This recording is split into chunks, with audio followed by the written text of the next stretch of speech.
Bonjour à tous et à toutes, chers adhérents de BHC. Il est écrit dans la paracha que quand tu sortiras à la guerre et tu verras une belle femme en captivité, alors on te permet de la prendre. Rashi explique sur place que puisque la Torah sait que tu ne pourras pas te retenir, alors on préfère te le permettre plutôt que de l'interdire, puisque de toutes les façons tu le feras d'une manière interdite. Il y a des gens très intelligents qui ont voulu apprendre de cela, que dans toute situation où un homme il a du mal, il n'arrive pas à se retenir, la Torah permet. Et les commentateurs disent que c'est exactement l'inverse.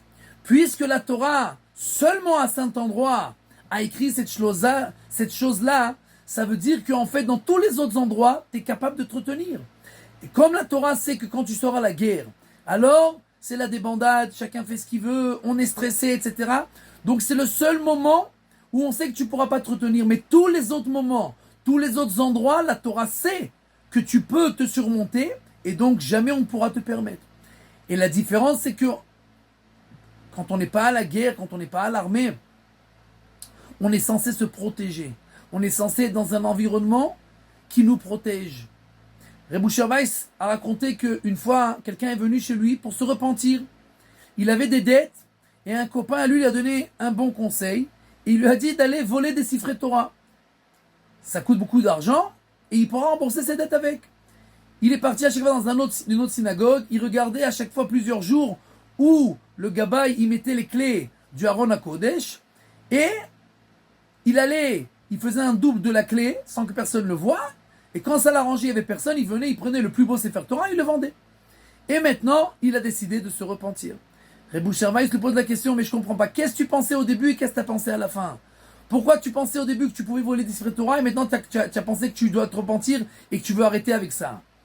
Il a dit la vérité, c'est qu'à chaque fois que je suis venu pour voler des Sefer Torah, j'étais plusieurs fois à la synagogue. Et dans toutes les synagogues, il y avait des cours, etc. Et j'ai entendu quelques minutes par là, une demi-heure par-ci, etc. Et au fur et à mesure, j'ai commencé à comprendre c'est quoi la Torah, à comprendre c'est quoi le but dans la vie, et donc j'ai décidé de me repentir.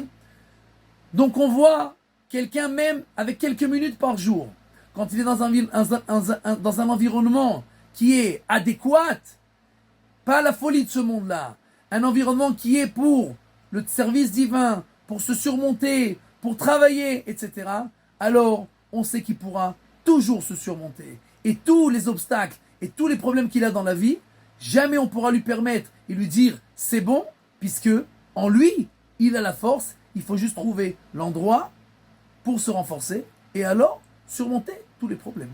Be'atzlacha.